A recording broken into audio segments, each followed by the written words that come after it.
Magandang araw ho sa inyong lahat. Ako po si JDB uli ang inyong abang lingkod. Pag-usapan naman natin ngayon ang pagtatanggol ni PBBM. I wanna put this, pagtatanggol ni PBBM kay VP Sara sa kanyang symbolic na kawalang malasakit dyan po sa mga mangingisda natin sa West Philippine Sea. Sabi nga po ng iba, kaming mga taga Davao, kaya naman kami walang pakialam dyan kung tutuusin. Kung walang kami ng pakialam, kasi hindi naman kami nakaharap diyan, ang layo naman namin. Kung ano yung mangyari diyan, hindi naman kami apektado, maliho. Dahil bilang bahagi ng Republika ng Pilipinas, dapat apektado tayong lahat. Dapat makialam tayo. Integridad yan ng ating bansa. Ngayon, ang pinupuna po ng maraming kababayan natin, maging ng inyong abang lingkod, and of course, maging kayo, bakit naman po itong si um, VP Zara, masyadong silent night ko, no comments pagdating sa usapin ng West Philippine Sea, 'di ba? Pero pagdating doon sa ibang mga bagay, nako. Sorry I beg to disagree to PBBM kasi sabi niya nga diyan hindi naman daw po trabaho ng Vice President 'yan at ng DepEd Secretary. Pero yun po bang pakikialam, 'di ba? Doon sa usapin sa Middle East, 'di ba? Yung sa Israel at saka dito sa mga Hamas. Oh, 'di ba? Tapos yung pang-iinsulto sa kanya doon sa pulburon. Palagay ko hindi rin po trabaho talaga ng DepEd Secretary yun. Pero alam niyo ho ba, ito lang palagay ko lang, but ito ginawa ni PBBM, there is something behind. Okay? So pakinggan muna natin to si PBBM. It's not the vice president's place to the vice president is part of the government. Not unlike before. Pero ngayon, talagang kasama sa administrasyon, not only the government in this administration. Okay, so sabi niya, well, si VP Sara naman is part of the administration. So, it's giving excuses.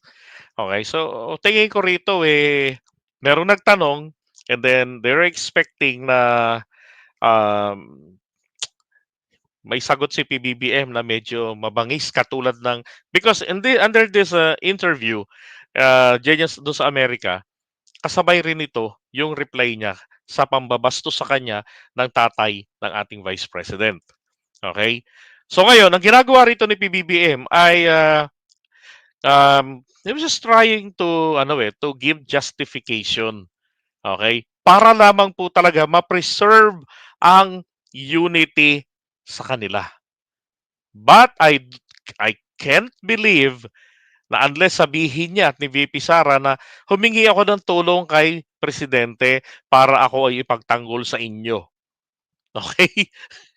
Kasi sa tono ni PBBM, ganun halatang kusang loob niya lamang po itong kanyang ginagawa just to preserve the unity, the concept of unity. That's not the role of a vice president or a secretary of education to talk about China. So I think we are all in line because I'm very sure that if Inday-Sara had some very serious misgivings about what we are doing in terms of foreign policy, she would bring that to me. And wala naman ang pinag-usapan nga namin, sabi niya, basta ako, trabaho lang ng trabaho. That's a good policy. So I don't think that it's something that we need to be concerned with. Okay. So, nag-uusap naman sila ni VP Sara. Sinasabi sa kanya, hindi, basta ako, trabaho lang ako ng trabaho. Tax. Pero pagdating sa ibang kalokohan, pagdating doon sa ibang bagay, di ba? Mang-iinsulto, makikialam, anniversary ng China, o kung ano mga event nila, nandun merong mga pagbati. Wala namang problemang bumati. Wala namang problema na magparamdam ng simpatya doon sa mga nagkandamatay doon dahil sa pambobomba ng Israel at pambobomba naman ng mga Hamas sa Israel. Natural lang naman po yun dahil maraming mga Filipino doon. Pero po rito sa usapin ng West Philippine Sea, yung wala kang maririnig sa kanya, nako. Tapos ito ating presidente, ha, justifying his Sara Duterte silence. Alam nyo, ang interpretation po ng inyong abang lingkod dito sa aksyon na to na ginawa ni PBBM, ikinahon niya si VP Sara. Ano ibig sabihin ng ikinahon? Ha? No, ganito. Ako ay naniniwala na si Inday, totally bahagi naman yan ng ating pamahalaan, hindi katulad nung nakaraan. Sapul, si Digong, di ba? Because he excluded the Vice President. So, dahil nga bahagi naman ng pamahalaan si Sara, sabi niya, so ibig sabihin, VP Sara must think twice.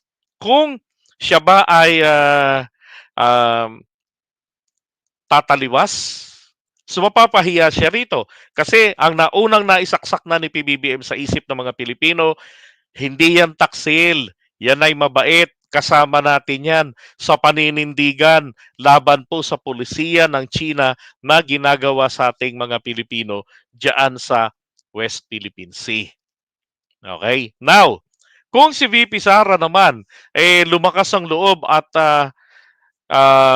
talagang lantaran katulad ng tatay niya, nako, na talagang pag pinaparamdam sa mga Pilipino ang pagpanig sa China and undermining kung ano yung nangyayari. Yeah, exactly. This was reverse psychology. And it's right.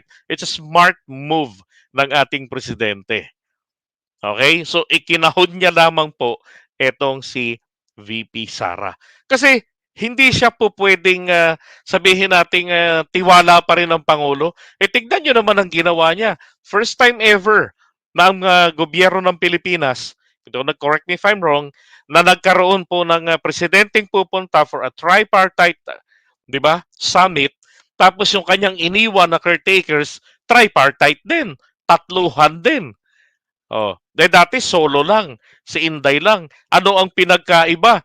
Ang tatay niya, nagngangaw-ngaw, minumura si PBBM, 'di ba? Pinababagsak ng mga alipores nila ang ating presidente. Wala namang pinag-iba.